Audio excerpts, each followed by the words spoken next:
Good morning, it's James. I do hope and pray this message finds you and your loved ones peaceful, thriving, and well. Thank you for your time and thank you for your energy. I've been thinking long and hard before I push the go button today because I want to make sure I give this message to you the justice that it deserves.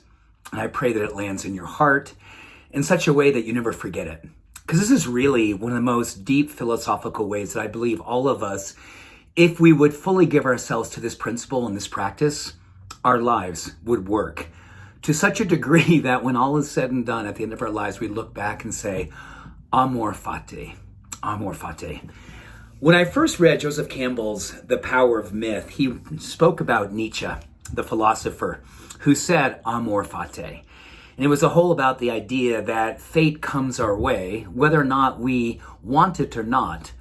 But the key distinction is, can we love our fate? And he went on to talk more and more about what that means. Is that there's many things in our lives that we can control, many things that we cannot. But one thing we can always control is how we respond to what comes our way. That is loving our fate. And one of the ways that I've taken that, and I first read that back when I was, I think I was 22 years old, kind of coming into my first evolution of spiritual practice. And initially I was like, oh my gosh, does that mean that I have to love all the hard things? Yes, it does. Does it mean I get to love only the good things? No, it doesn't. You have to love all the things.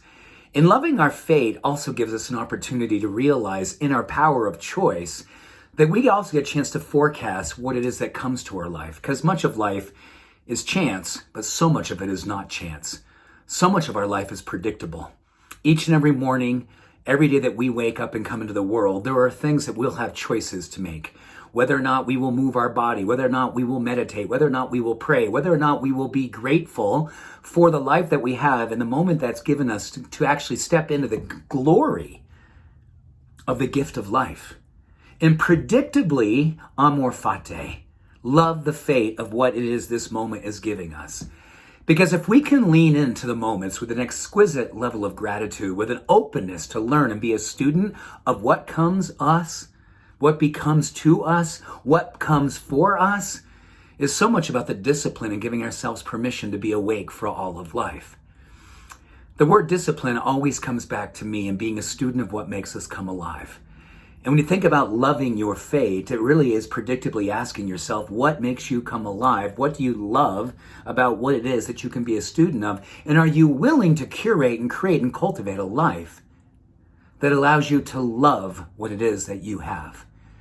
Do you give yourself permission to hedge your bets when it comes to your fate, to cultivate and create in your life and in your environment the things that allow you to say yes more to the things that make you come alive? Do you place good people, people who are rooting for you, people who you can root for? Do you have that vulnerability, that exchange, that circulation? These are not deal friends, these are real friends.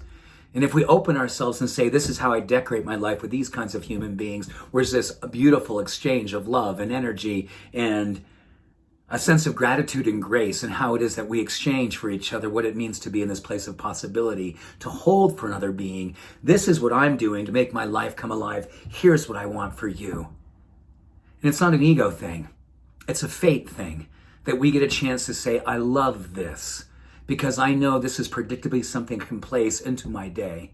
And if I give myself permission to go all in, not 99%, but 100%, where there is absolutely no doubt that the predictability of your fate, for the things that you have control over, the choices that you know that you are going to give yourself an opportunity to embrace, and then exchange by going all in with your energy, you have amor fati. You have what Nietzsche said is the most beautiful way to curate, circulate, and cultivate a life that you love. Predictably, beautifully, always within you. Always within you. You know, I am finding more and more these days with what's happening in the world that I want to give myself permission to live inside out versus outside in. And then experience living inside out, I get a choice to be all in with what makes me come alive.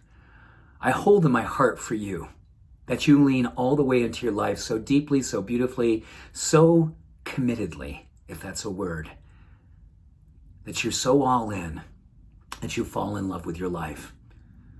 And in that experience, you become fully alive. What a beautiful day to be reminded about what it is that we have for ourselves, to hold, to circulate, and live like our life depends on it, because it does. Amor fati. Much love, all blessings. Have a beautiful day. Bye for now.